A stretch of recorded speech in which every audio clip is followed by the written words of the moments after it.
സഹോദരി പറയാണ് അതിനകത്ത്, സാം അവന്റെ വഴിയിൽ അവന്റെ ലക്ഷ്യത്തിൽ എത്തുന്നത് വരെ ഒരു കോംപ്രമൈസും ഇല്ല, ഞാൻ കൂടെ ഉണ്ടെന്ന്.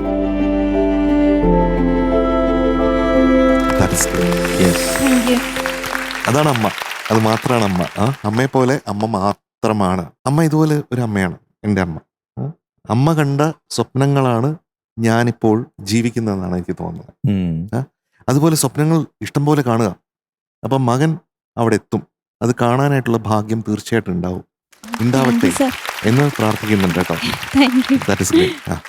എത്രമാത്രം സ്ട്രഗിളിലൂടെയാണ് ഇവിടെ വന്നിരിക്കുന്നതെന്ന് എനിക്ക് മനസ്സിലാവുന്നുണ്ട് അല്ലേ? ആ വഴികളൊക്കെ എങ്ങനെയായിരുന്നു? അതൊക്കെ എനിക്കൊരു പ്രൈവറ്റ് ജോലിയായിരുന്നു ഉണ്ടായിരുന്നത്.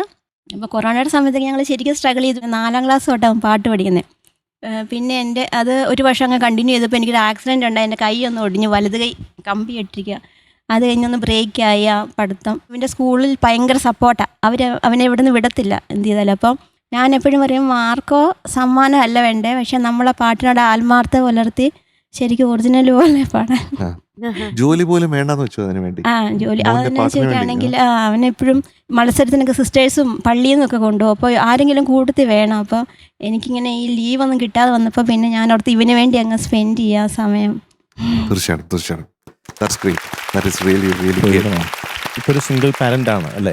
അതെ, 3 വയസ്സ് മുതൽ സിംഗിൾ പാരന്റ്. എന്തായാലും അമ്മ ആഗ്രഹിച്ച പോലെ, മോൻ ആഗ്രഹിച്ച പോലെ നല്ലൊരു ഗായകനായി തീരട്ടെ. വളരെ തിരക്കേറിയ, ലോകം മുഴുവൻ അറിയപ്പെടുന്ന ഒരു ഗായകനായി തീരട്ടെ.